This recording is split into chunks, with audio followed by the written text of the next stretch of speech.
What's going on, guys? Greek Freak here, and in this video we are going to be talking about, once again, continuing on with our topics, and this will be the last one about the Washington Wizards and the situation that I once again have talked about, being the fact that the rebuilding of that team and needing to start over after a terrible start of 2-9. Now, them being, of course, the second worst team with record, they obviously are en route to have a good draft pick. And of course, like I mentioned in my previous video, which if you haven't seen it, basically the main gist of the video is Bradley Beal being traded for Brandon Ingram. And now, with that being directly the case, you're adding a new core player in there, a player that you can really work with, who can obviously develop and get better as well, but not be so dramatic enough that it switches the team so quickly. Now, John Wall, on the other hand, unlike the Bradley Beal trade, which I think you could make that trade at any point in time and it would benefit you, the John Wall trade has to happen towards the deadline. Now, with that, the main team that I have in mind for a John Wall trade would be the Phoenix Suns. Now, if they, of course, would be willing to. Now, as we all know, the Phoenix Suns have been interested in multiple point guards, and John Wall, I feel like, would still be a point guard that they would be interested in. Obviously, they want to be able to get better players other than Isaiah Cannon as their starting point guard. So in this situation, you would be most likely wanting to trade with the Phoenix Suns for a first-round draft pick, and most likely a player that somewhat matches up the salary before his contract really moves up. Like I mentioned in previous videos, John Wall's salary will boost up to over $40 million per year, which would be a very difficult contract to go through. But of course, as we know, he is a very good player, averaging 21 points per game, 8 assists. His three-point shooting is not really looking too good right now at 30% from the field, from the three-point line for this season.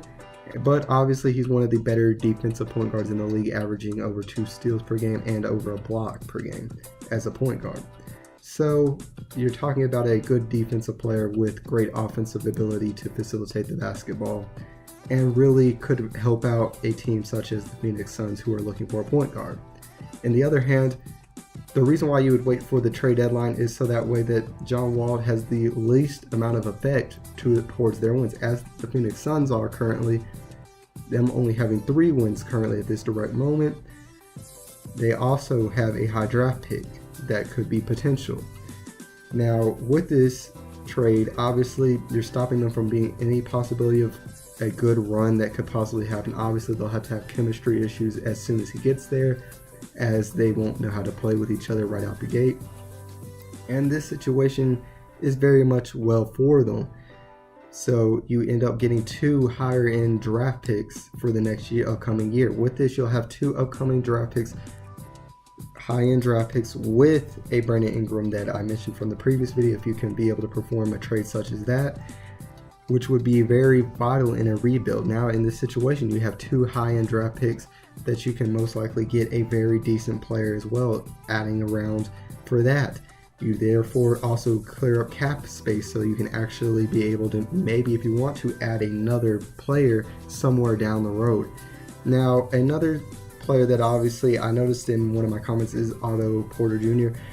Now, his contract is very complex as well. Now, John Wall, while he has a high-end contract that's going to be coming up that many teams will not be able to afford, Otto Porter Jr., while having slightly less as far as his amounts to be given, he's still not near a player that John Wall is. He's not as much of a player that many people want, as in that. Very much, I take him almost like Nicholas Batum is for the Charlotte Hornets. He's a player that the team really does want to get rid of, but there's nobody that's going to be wanting to take on that contract and give up anything. You can't just trade away a player for just draft picks, because you have to match salary cap with other teams. So you'd have to give somebody of equal value or multiple players that balance it out. Nobody's going to be wanting his contract, especially considering the fact that he still has some years left on that deal. If he had 1 year left on his deal and another team was trying to get rid of certain players or something, they would do that. But in a situation like this, you're very much stuck with an Otto Porter Jr. And with that, like I stated, you do need a rebuild in a situation. So it's not a bad thing to have somebody on your contract. Of course, for as long as he would have to be there, it would affect a little bit, but like I mentioned, if you have some younger players and all that, it's a lot more better. If you have a Brandon Ingram and you can draft two good players in the next upcoming draft, that's a great start for a rebuild, and it's a lot more better position than you could actually have from being the team that they are right now. Like I mentioned, it's not the fact that I think this roster right here that they have currently right now is a bad team. It's the fact that they can't be a great team with that situation.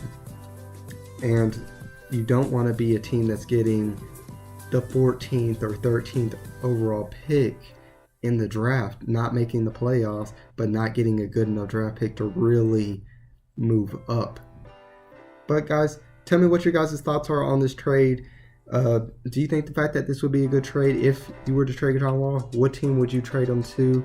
Now, understand the fact that many teams cannot afford that huge contract that he's going to be holding in the future, and a reason why I didn't say the Lakers, even though the Lakers would be interested in the player of John Wall could not fit in on that team completely, because if you signed him in a trade with the Lakers and it wasn't for big time contracts being moved, they wouldn't be able to sign another superstar on that team. It would literally be John Wall with whoever is left on the Lakers. But guys, tell me what your guys' thoughts are on this trade, and if you enjoyed the video, make sure that you leave a like and subscribe to become part of the Greek Army today. And as always, this is Sparta.